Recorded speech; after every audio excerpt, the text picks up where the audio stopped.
Hello, I'm Kreatya Shannon, and welcome to this edition of Virtual World Stories Unleash Your Creativity, where we explore the use of different yoga poses and concepts to see how they may assist in keeping one's personal health and wellness and perhaps put us in a better place to bolster our creativity. This time we'll be looking at the kneeling posture. And as each of these installments do, we will discuss both real-world application and for those who may not be able to kneel or kneel for long periods of time in the real world, which actually does include myself,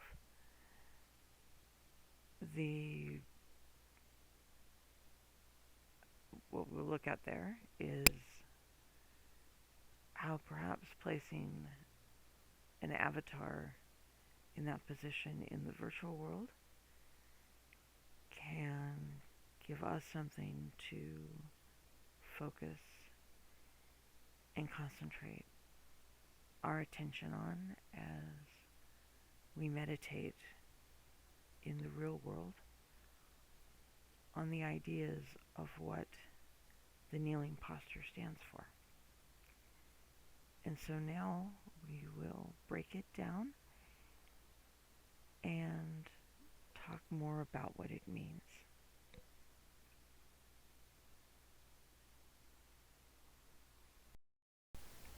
So here you can see an illustration of my avatar with the use of a mat that is programmed with poses to assist, showing what the kneeling pose would be. Basically, it is at knees bent and seated on the feet. This helps with spinal posture and keeps one from slouching or even bending too far forward. And now we're going to look at the reasons why such a pose would be very advantageous for someone to assume.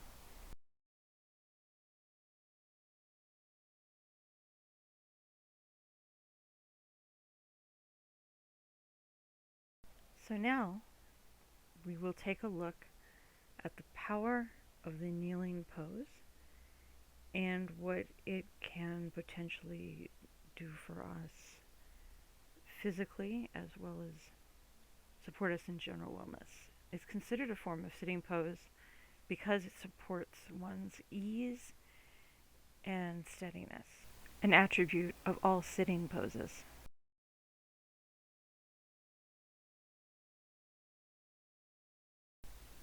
As with other poses that we explore, there is a Sanskrit word for this particular kneeling pose, and we'll look at its meaning as well as the benefits of using this specific pose, both in real life and virtual space.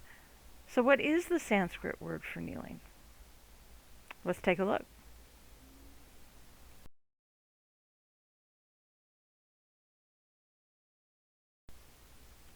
Well, sana means pose. The vaj, the first part, is thunderbolt or diamond. So vajrasana is the correct pronunciation of the entire Sanskrit word. It is sometimes referred to in English as the diamond pose or thunderbolt pose, and this is due to the shape that the body takes when it's in this particular position.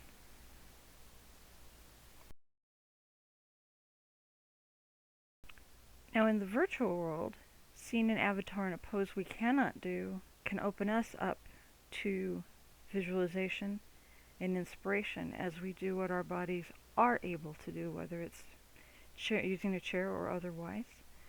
Now, in the real world, the pose has strong skull and spine support, allows for inner focus while minimizing distraction, and is less rotational while still symmetrical, because some poses require a lot more rotation in terms of the sitting poses. So it may be more comfortable. For those who have trouble bending at particular joints, such as in the hip area, but the knee area may not be as much of a problem. Again, the key here is comfort for a long period of time and finding what works for you and what your health provider says that you can do. That way you can get the most benefit out of whatever pose it is that you decide to try out in order to unleash your creativity and bring the most to your experience using virtual worlds.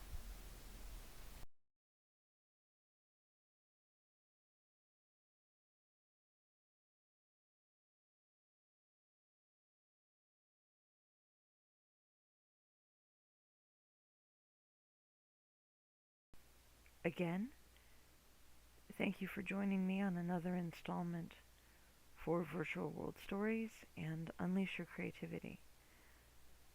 Another aspect I haven't discussed in the previous installments is that I also hope by discussing these poses in detail and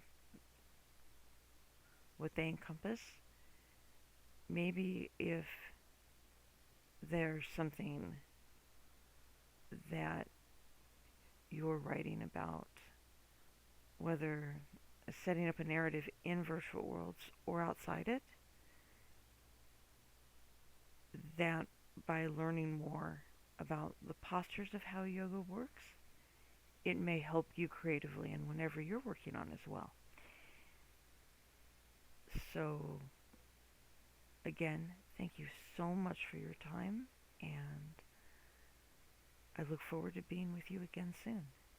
Take care. Please see the website and social media for additional information.